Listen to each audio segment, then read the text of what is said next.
At Vermont Daily Chronicle, we support your First Amendment right. We also support your Second Amendment rights.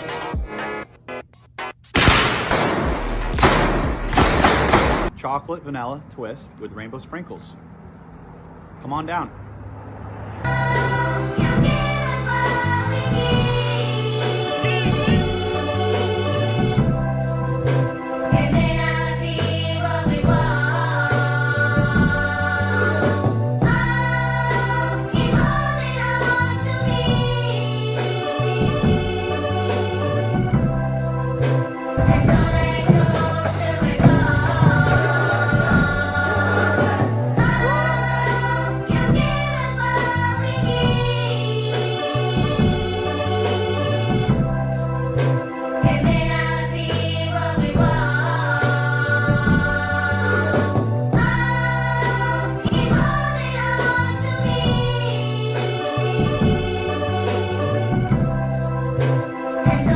Good afternoon or morning, whenever time you're viewing this. Welcome to another episode of the Vermont podcast, CREEMEE Cast.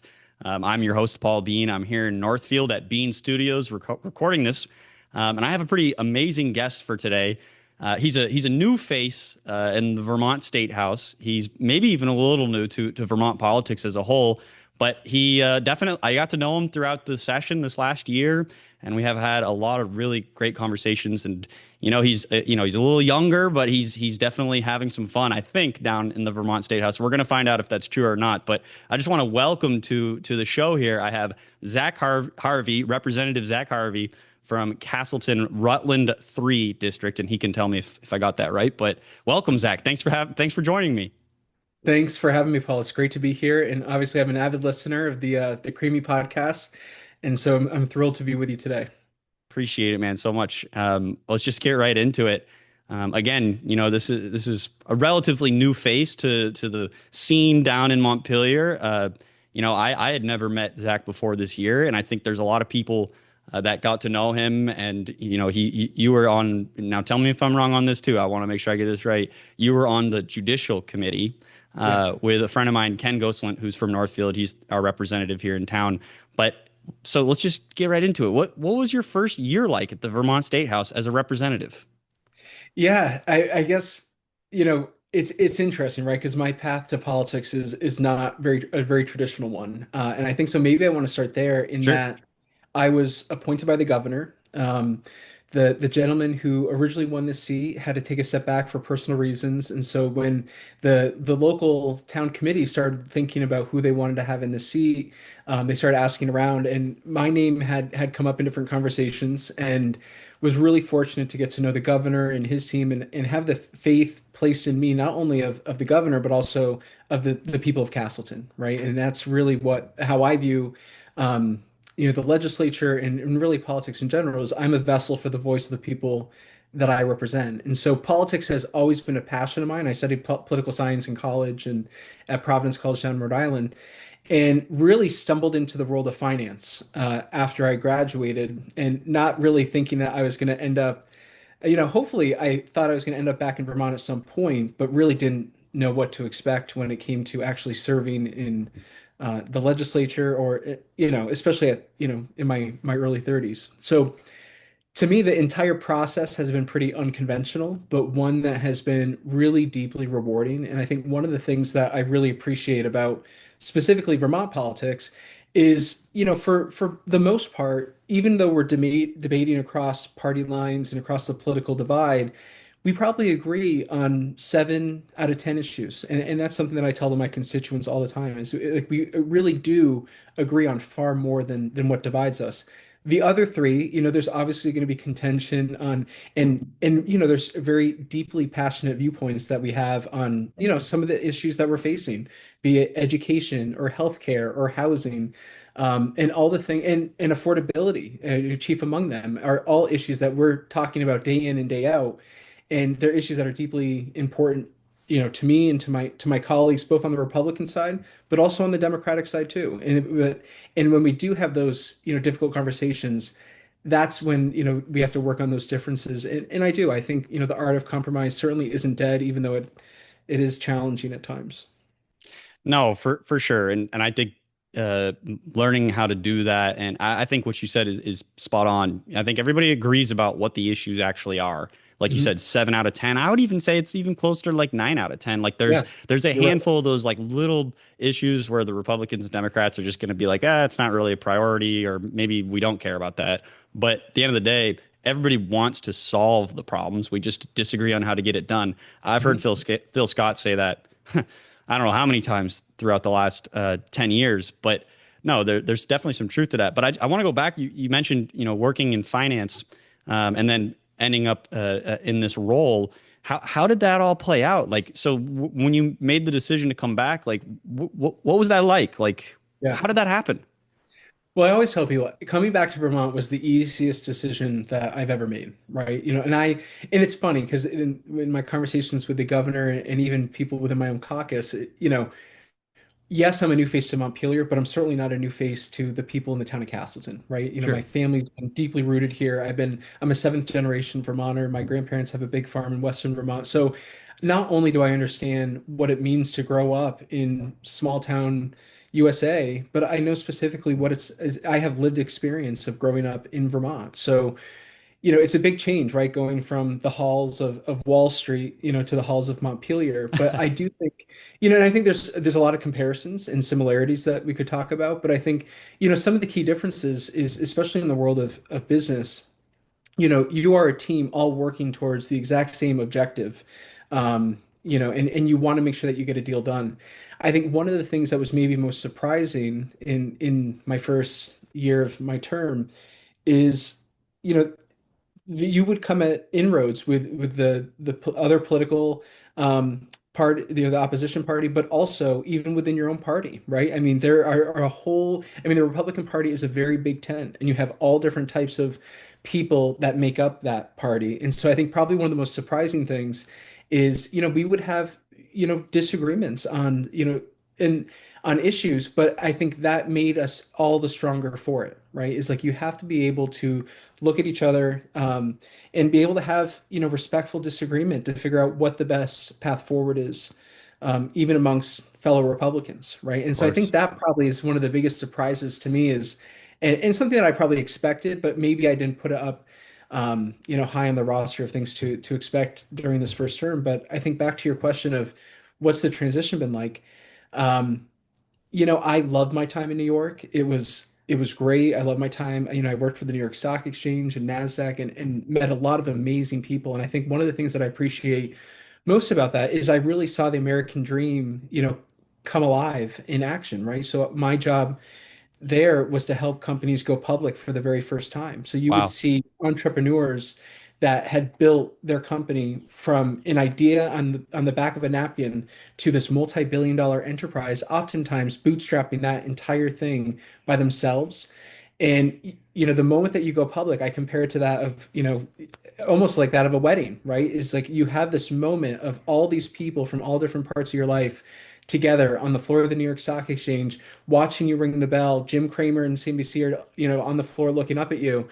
And you're like, wow, like I've really made an impact on this world, right? Like the technology or the service that we're bringing to market is changing the way that people live, work, and play. And Yeah.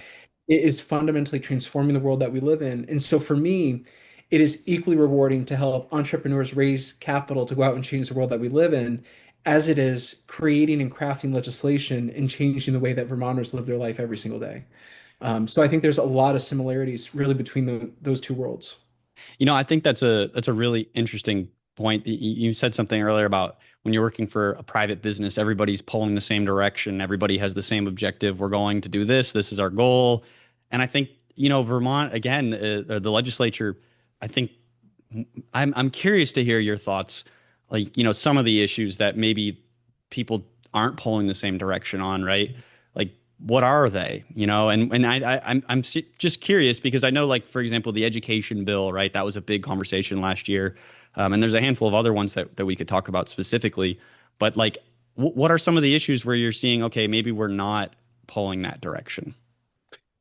Yeah, I think education is probably the greatest and probably clearest example that kind of catalyzes that part of the conversation. I think when it comes down to what Republicans are thinking there, is I think everyone, and to your earlier point, Paul, is everyone agrees that education is not working in the state, right? It is not serving the students that it is designed to serve, and it's not serving our teachers, and it's not serving our taxpayers, which have inordinate burdens of taxpayer dollars being put on them to subsidize a system that's broken, right? So I think everyone agrees with the premise of what is wrong with the system.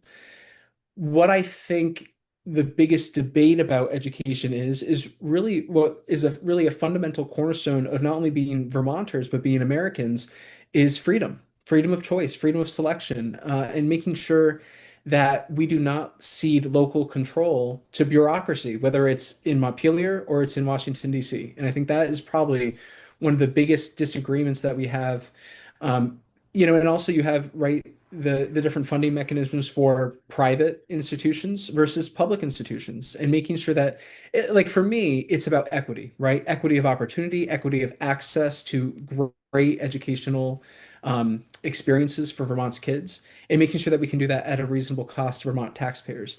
And for me, like when what I am thinking about as we're going into 2026, which obviously is an election year, but I think even more than that, we have some really critical unfinished business that has been left uncompleted that we're looking to finish the job on when we get back in January. The biggest thing that I'm looking at is making sure that we do not increase the tax burden by a single dollar for any Vermont resident Got or it. Vermont taxpayer. Yeah, no, I think that's a for somebody who has fiscal responsibility, no matter, if you're a Democrat, Republican, like I do believe people care about not increasing the tax burden in this state because I think we all agree it's too high. People are paying a lot for education, we're paying a lot for healthcare, and it just seems like the cost of living here only increases. It doesn't seem like there's any type of relief. And I'm curious to know your thoughts on the education bill specifically. We've talked a little bit about it. There's been some question on whether or not that's going to increase the tax burden. From my understanding, is Act 60 is dead. That's one of the big things going forward. People have said, but people are still maybe worried about another property tax increase in 2026. What do you think of that? Do you think the new bill, the new structure is going to leave room for other ways of funding, or do you think there's going to be another property tax increase? So what I would say is this, right? I think if we take a step back and look at the education bill in its entirety, and in the immediate next steps is we recently saw the redistricting committee announced last week. And so one of the things that I think, we want to be particularly mindful of is the voices on that committee, but also the fact that if they do not come to some kind of agreement amongst all the parties involved, and right, it is a broad, I mean, I'm sure you saw the press release. There's a lot of ideological differences on that committee. So if they can come to a consensus, it will truly be a miracle. I would look for pigs outside my window flying. But I'm Yeah. very hopeful too. I'm very hopeful. And I think that you have a lot of very reasonable and great voices on that committee. Dave Walk is an example of that. He was the former president of Vermont State University Castleton. I mean, Dave is an exemplary leader that I think is an asset to the governor, his team, and the entire committee as a source of knowledge and experience. So I think one of the things I'm mindful of is even before we kind of front run into potential property tax increases, they have to come to some kind of agreement on what the districts are actually going to look like for this new iteration of the Vermont education system. You and I both know that people are far apart on that debate. I'm optimistic that they can come to a compromise. We'll see what happens. As far as potential increases, I think one of the great things about the foundation formula is it does keep education costs very local, right? And so it obviously it sets a level playing field for all the taxpayers in an individual district, with the hope, right, that we are not going to see these massive increases of 30, 40, sometimes 70, 80, 90% in some communities where people simply cannot afford to live in the state that they want to call home, right? Like you want to come to Vermont, you want to, get married and start a family, and hopefully grow your career, become very successful, keep that money here in state and continue to invest in your Grow your community, business. grow your business. And you want to make a life here, and hopefully, right after you've raised your kids, you want to be able to afford to retire in the state that you've called home your entire life. And the very sad thing is that we are starting to see people having to leave the state of Vermont because they cannot afford to stay here. And that to me is one of the biggest problems that I'm thinking about as we go into the 2026 session, in thinking, how do we truly address the affordability crisis in the state and make sure that, I mean, I do not want to see property taxes go up a single dollar for Vermonters, period. And that really is something that I'm very serious about, and making sure that we do not craft legislation that is going to increase that burden, whether it's from education or any of the other problems that we're looking to fix with legislation in the next session. Yeah, no, I think your point about people leaving, it breaks my heart because I've seen this with my own family members, different people that I know, and especially for old folks, people that they worked their whole lives here in Vermont, right? And they thought the money that they had was enough to retire on. They thought they had set themselves up, but with inflation being a national issue, Vermont though has its own inflation, right? I mean, Vermont, because of so few businesses, there's so few tradesmen, there's so few services that are so many few people that provide services. The cost of just doing those things alone have increased, and I've seen that. Oh man, so many times. But changing subject. You were on the Judicial Committee. Mhm. And for people that aren't familiar with the Judicial Committee, maybe you could give us a little brief synopsis on what you guys do.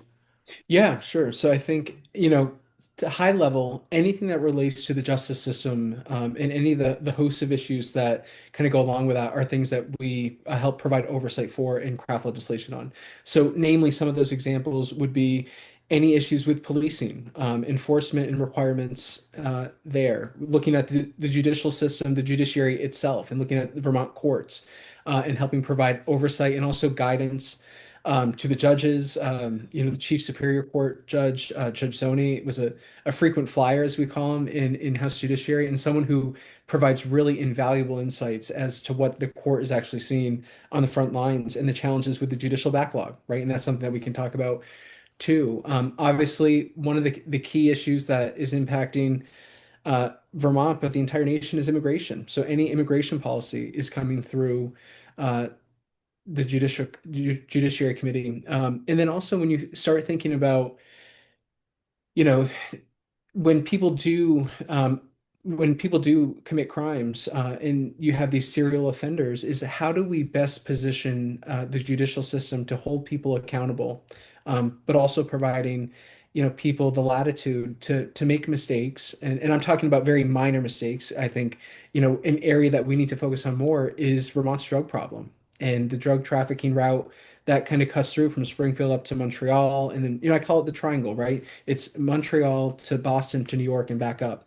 And a lot of that comes through Vermont, a lot of that traffic. So I think, how do we, think about what the epidemic that is plaguing Vermont communities and American communities, and how do we try to address that and make sure that, we're keeping our kids safe? So, I mean, you name it. I mean, from farming issues to immigration, to the court system, to law enforcement. We really touch so many different aspects of Vermonters' lives, and hopefully trying to make it a safer state for all of us to live. So it is called the Judiciary Committee, not Yeah, the judicial. judiciary. Yeah, Okay, thank you. yeah, I, yeah. The I, House Judiciary. I spent a little bit of time, of course, covering some of the stuff you guys are up Yeah, to, and I was pretty blown away with like how important of a committee it was. I yeah, remember years ago, Kenny, I know he's been on it for at least two sessions, and thinking like, oh, whatever, that's kind of a boring committee, like nothing exciting. Oh God. And then I learned this year, like, no, that is like a very important committee, and a lot of yeah, really interesting things happen there every single day. Man, and I'm just thinking back on a handful of instances that I saw just like on the recordings and such. Just yeah. crazy stuff sometimes happens. I suggest to anybody out there, if you never tune into what's going on in that committee, you should, because it's quite important. Yeah, Um, it's worthwhile. And I think, just to jump in quickly, right? Like, I think when people think about the key committees in Montpelier, you think of the money committees, yeah. right? Ways and Means and Appropriations, and really, like, how do we allocate Vermont tax dollars, and then in which parts of the Vermont government and which agencies do we appropriate those funds to? Outside of those committees, Judiciary really is one of the, I believe, the third most important committee In some instances, the most important committee in the entire state, because our job is making sure that we have laws that law enforcement can uphold, but chief among them to keep people safe. And like you said, there's a lot of interesting moments in this last session that, caught the attention of some of my colleagues in other committees and really the state house as a whole. But I think part of that, right, is when you start seeing national rhetoric making its way into legislation that my Democratic counterparts were proposing, you start, I mean, it's real concerns, right? And those were some of the things that I was giving voice to, maybe for the first time in a long time, in making sure that there was someone who was discerning the legislation and making sure that, we asked the question, is this actually benefiting Vermont? And in some cases, the answer was yes, and in many cases, the answer was no. But I think just to have the conversation and to force a debate on some of these issues is a really important function that I was proud to help, play a small part in. No, I think you did an excellent job.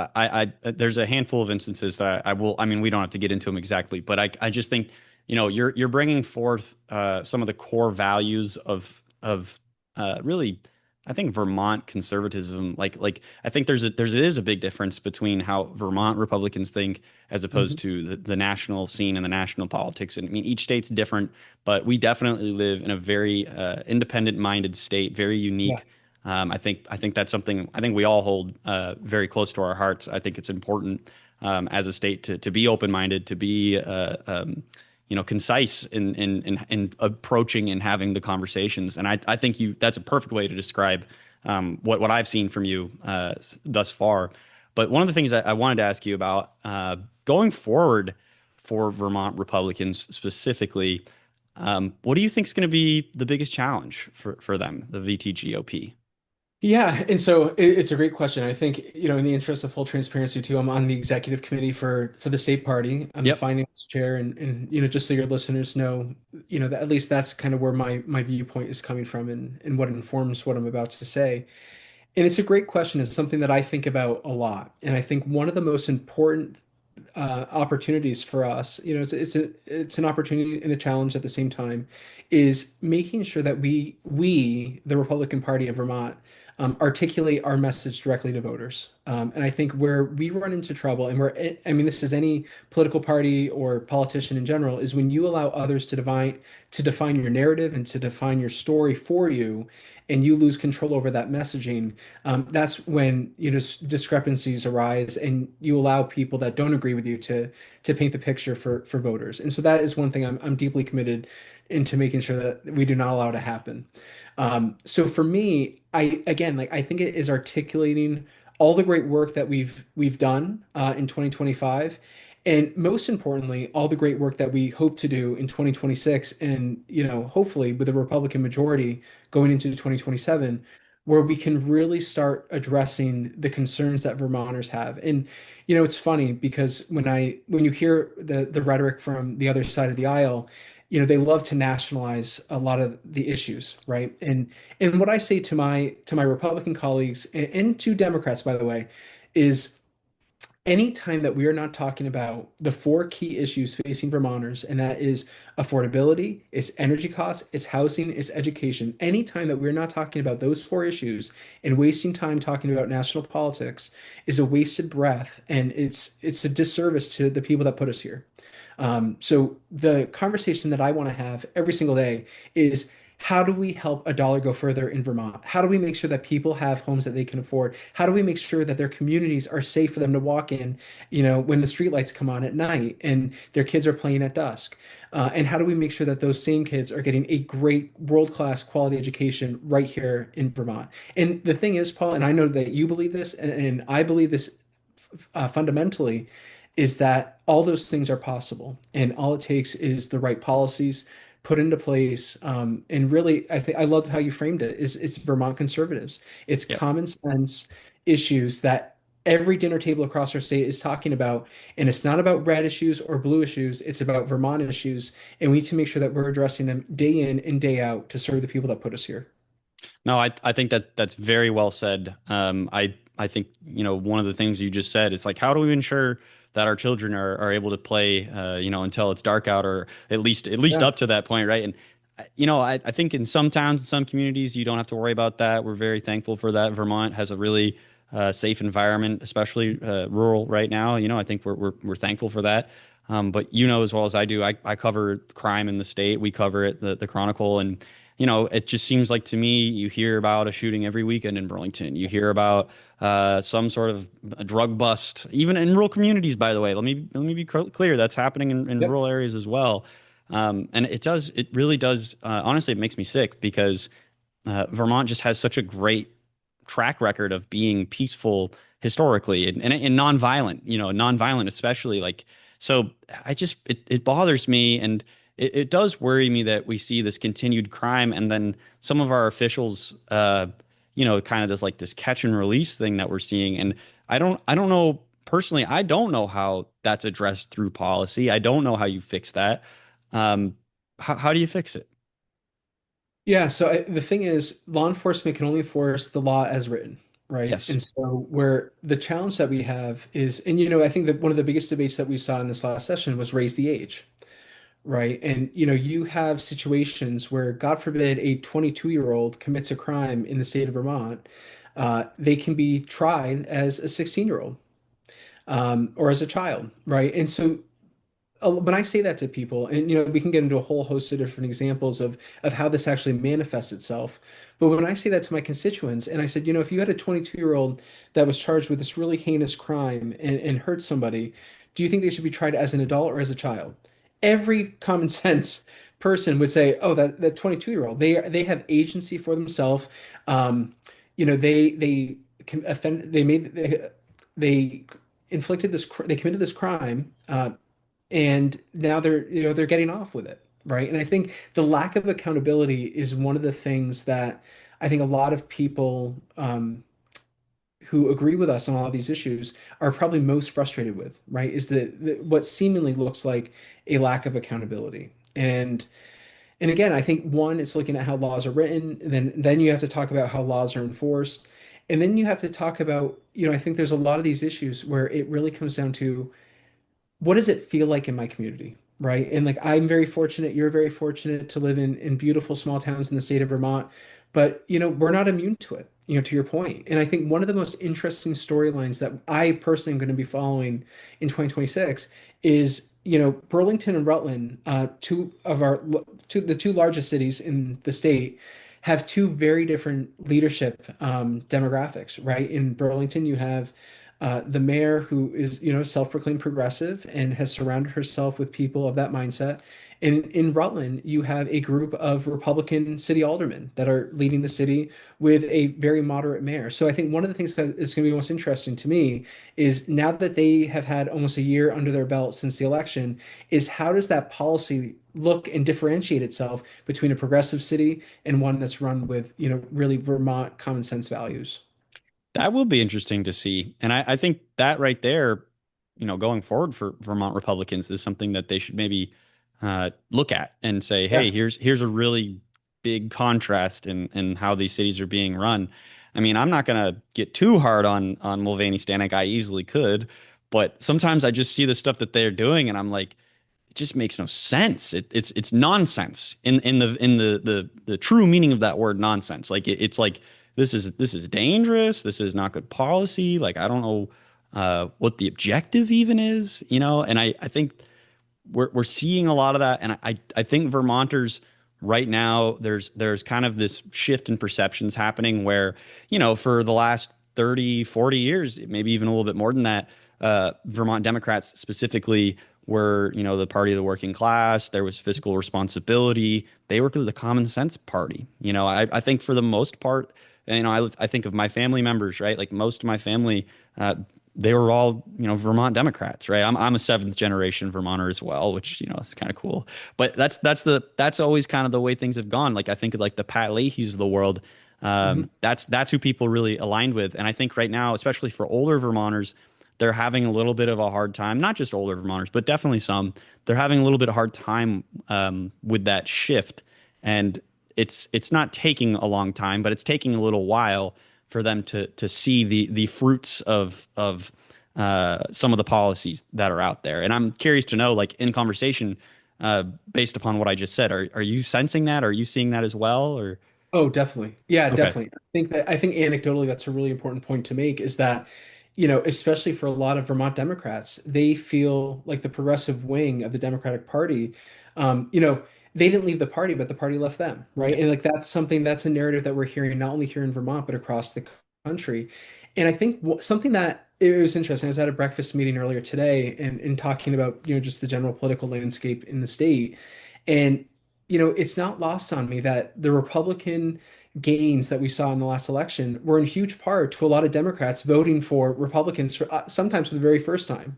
A lot of independents voting for Republicans, and a huge part of that is contributed to Governor Scott and his leadership. I mean, Morning Consult just put out their poll. I think it was either today or yesterday that he is again the most popular governor in the nation for I think the 12th consecutive quarter. So I think it's not lost on people that when they think of a great principled leader, they think of Governor Scott, and he has a wish list of policy items too, right? And we certainly didn't get to all of them.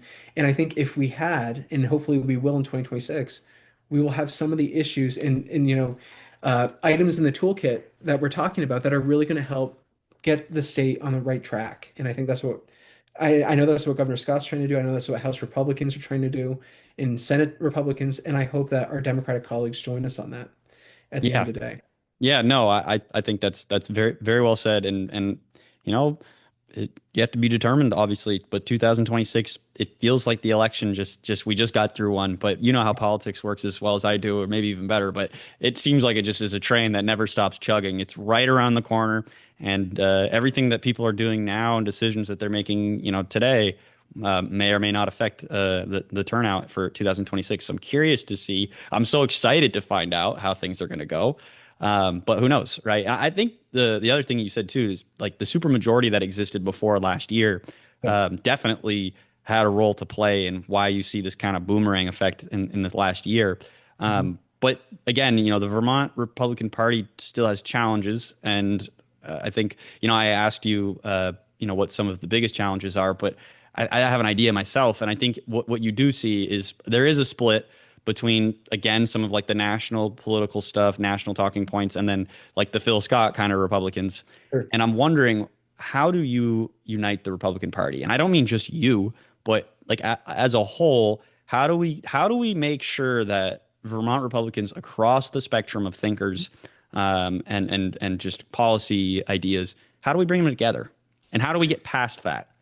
Yeah, so here's the thing, and this kind of goes back to the unification point of around policy, right? Is looking at the policy, and it goes back to right, like there's obviously differences between Republicans and Democrats, but certainly amongst Republicans and Yep. other Republicans. And so I think for us, it's really thinking through the policy initiatives that are really going to unite us as a party, right? And like we will have differences, no doubt. I fully expect that there's going to be differences. But the biggest thing for me is looking at those issues. A great example of that was Senate Bill 51, which was the military pension tax Yes. exemption. And that was a tripartisan piece of legislation, or quad partisan, right? Because we had progressives and independents and Republicans and Democrats all working together to pass a piece of legislation. I'm fully aware that that's not the reality for a lot of legislation as it's going to come into 2026. But specific to Republicans, I think it's making sure that we're not only, it's important to react to things as they're happening, but one of the biggest pieces of advice I have for my colleagues is let's be proactive and let's look at the legislation that's being crafted by the governor and his team. Let's be proactive and look at the legislation that's being passed or introduced by the Democrats and make sure that we're able to anticipate and think through one, how we want to respond as a collective group of individuals, but also and while certainly taking into consideration our individual viewpoints on that, right? Like that's the beauty of being a Republican and a conservative is independence of thought, right? Like there is no groupthink. I can assure you, there's certainly no groupthink in the Republican caucus because we do have really vigorous debates. And the thing that I say to a lot of my colleagues is I fully expect and I welcome vigorous debate because the issues that we're talking about are far too important for us to just sit meekly on the sidelines and just rubber stamp legislation as it goes through. We really have to be proactive and think through what is this legislation looking to accomplish. And I think actually going back to one of your earliest questions, Paul, is things that have surprised me about my first year, my first experience is the letter of the law as written is not always equal to the intent of the law as passed. And that is probably one of the scariest things that I've come to find out is you have what is seemingly an innocent piece of legislation as crafted, and then all of a sudden you start asking certain questions in the way that it's written, and it allows for a lot of subjective interpretation. And that to me is something that I'm laser focused on in making sure that, we all have a lot of things to do both in the legislature and outside of it, but it really does underscore the importance of actually reading the bills that are being put in front of us to make sure that we understand what it is it claims to be looking to do, and then ultimately what it's going to do if it were passed. You just gave me goosebumps with what you just said because I think we all take it for granted, myself included, who is there. I see it. I have a pretty good idea how it works. But man, like people get together and they write some stuff down on a piece of paper, and then it controls reality, right? Yeah. Like it really does shape how things are done. It's kind of crazy to think about the unintended consequences of some of the things that are done, that are passed. Yeah. And I think we're feeling that now. We're living that to a certain degree here in Vermont. But this question I'm going to ask, and I think you've definitely answered it in some ways already. But not just focused on the Republican Party, but Vermont as a state as a whole. What's the biggest challenge that you see, and how do we overcome it? And you might be reiterating a little bit here, but that's okay. Yeah, no, I mean, it's such an important issue that I don't mind underscoring it a million times. I mean, I would talk about it till I'm blue in the face, and that's affordability, Yep. right? I think, something that we both alluded to, but maybe, didn't articulate as plainly as I'm about to, is when I think about the affordability crisis in the state of Vermont, it is a multi-pronged concern, right? And it is something that touches every aspect of our life in terms of the homes that we can afford to buy, the energy that we're paying, the fuel that we're putting in our fuel tank, the lighting that it costs to electricity that costs to light and run the house. And you're seeing it at a time where there's a convergence of issues. And what I mean by that is you have this aging demographic, which people are either moving out of state or they're passing away. The two ways that the population continues to age out, and then you also have a constricting tax base. And I think and then the third prong of that is I don't know necessarily that we have the most business friendly environment for the state of Vermont. I mean, we are the state with the third highest tax burden in the entire country. The third highest. And I mean, that's really saying something having come from, the middle of Manhattan and coming back here and saying, wow, like it is really expensive to live at the place that I called home for the entire early part of my life. Um, Hear that, until folks?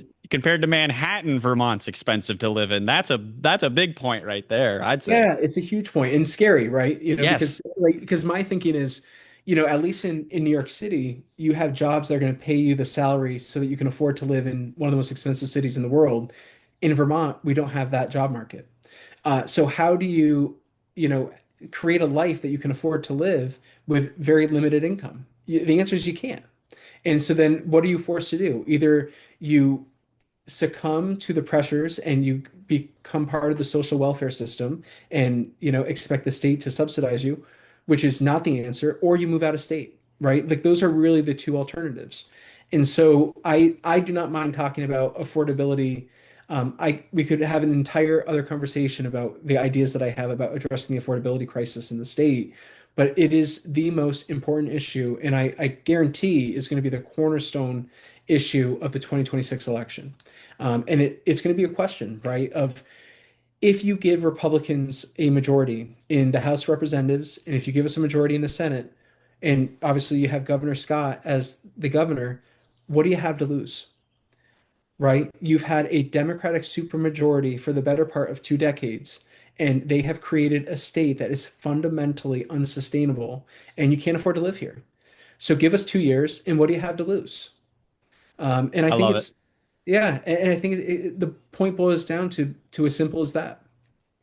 No, I think that's a very, very well said. And I've said the same thing about California. Like somebody pointed out to me, California is even more expensive or it's comparative. And I said, yeah, but that's California, man. That's California. That's like I'm pretty sure the state itself has one of the largest economies in the entire world.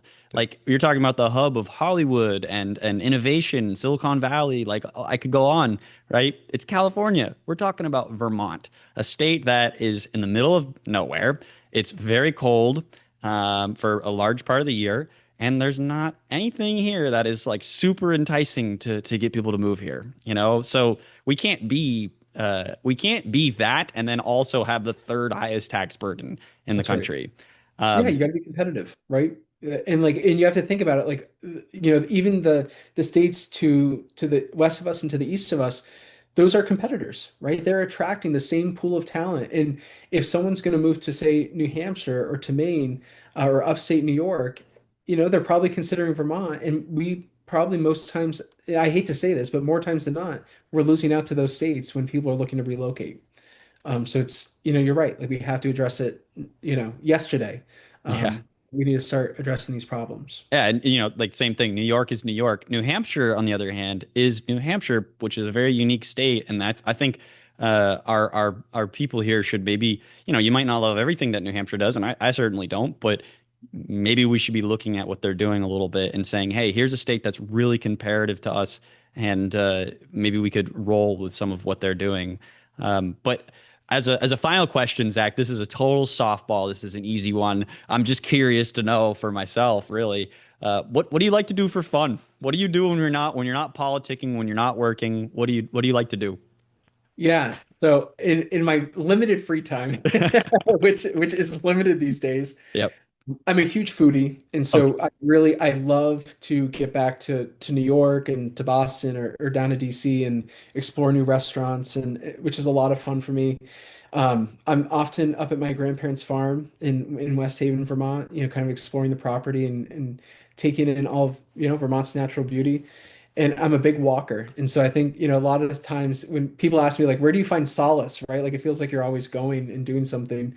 I have a beautiful 6 mile loop that I walk in the town of Castleton. So I often run into constituents. But I'm also, I mean, oftentimes I'm listening to a new podcast or whatever it might be, or catching up with friends and family on the phone. I think one of the greatest gifts about coming back to Vermont at this time in my life is the additional time that I've been able to spend with my family.